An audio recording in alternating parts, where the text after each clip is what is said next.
గుర్రం Papireddy movie review. Hello hi all, welcome to P R P డియో productions. మా ఛానల్కి కొత్తగా వచ్చిన వాళ్ళు సబ్స్క్రైబ్ చేసుకోండి. ఒకసారి మా ఛానల్లో కంటెంట్ చూడండి. మేము థియేటర్లో రిలీజ్ అయిన మూవీసే కాకుండా ఓటీటీలో రిలీజ్ అయిన Telugu movies, Telugu dubbed movies కూడా రివ్యూ ఇస్తున్నాం. ఒకసారి చూడండి, చూసి మీకు నచ్చితేనే సబ్స్క్రైబ్ చేసుకోండి. గుర్రం పాపిరెడ్డి మూవీ అనేది జీ5 తెలుగులో స్ట్రీమింగ్ అవుతుందండి, ఎందుకంటే ఇది తెలుగు మూవీ కాబట్టి. సో ఈ మూవీ చూసిన తర్వాత నా ఒపీనియన్ చెప్పాలంటే ఇట్స్ నాట్ బ్యాడ్. నాకైతే పెద్దగా నచ్చలేదు. క్రైమ్ కామెడీ జానరాలో వచ్చిన మూవీస్ అన్నిటిని తీయడం కొద్దిగా కష్టం అండి, అది అర్థమైపోతుంది. బట్ కొద్దిగా క్రైమ్ ఎలిమెంట్ యాడ్ చేసి అక్కడక్కడ చెమక్కులు వేలిస్తే కనుక సెట్ అయిపోతుంది. అండ్ ఇలాంటి మూవీస్కి ఎందుకో రన్ టైం తక్కువ ఉంటేనే బెటర్. బట్ గుర్రం పాపిరెడ్డి మూవీతోటి వచ్చిన మెయిన్ ప్రాబ్లం ఇదే. ఆల్మోస్ట్ 2 hours 30 minutes మూవీ భయ్య. చాలా అంటే చాలా ల్యాగ్ అనిపిస్తుంది. స్టోరీ విషయానికి వస్తే శ్రీశైలంలో ఉన్న ఒక శవాన్ని మన హైదరాబాద్లోని శ్రీనగర్ కాలనీలోకి మార్చాలి.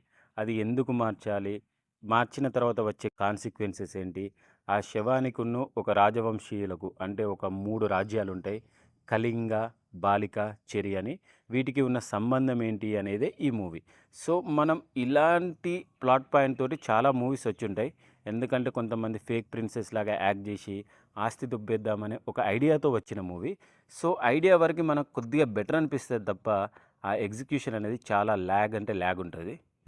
ఈ మూవీలో క్రైమ్ ఎలిమెంట్ ఉంది, మరి కామెడీ వర్కౌట్ అయిందా అంటే వర్కౌట్ అవ్వలేదండి.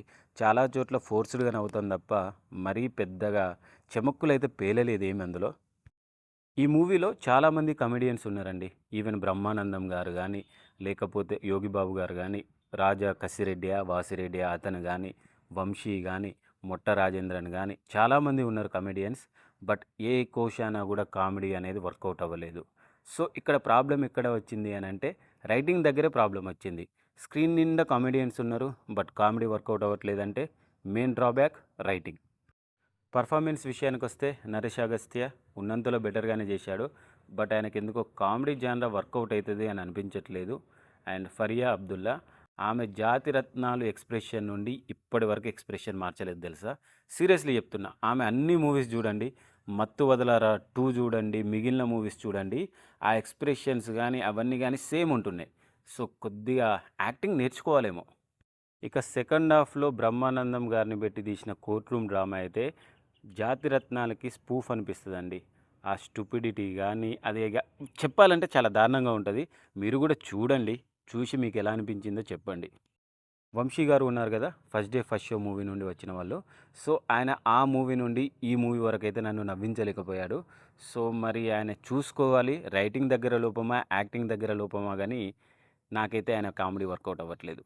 ఇక డైరెక్షన్ విషయానికి వస్తే రాజ్యాలు, రాజులు, వాళ్ళతో ముడిపడి ఉన్న ఫేక్ వారసుడు, ఇలాంటి కాన్సెప్ట్ బాగానే తీసుకున్నాడు.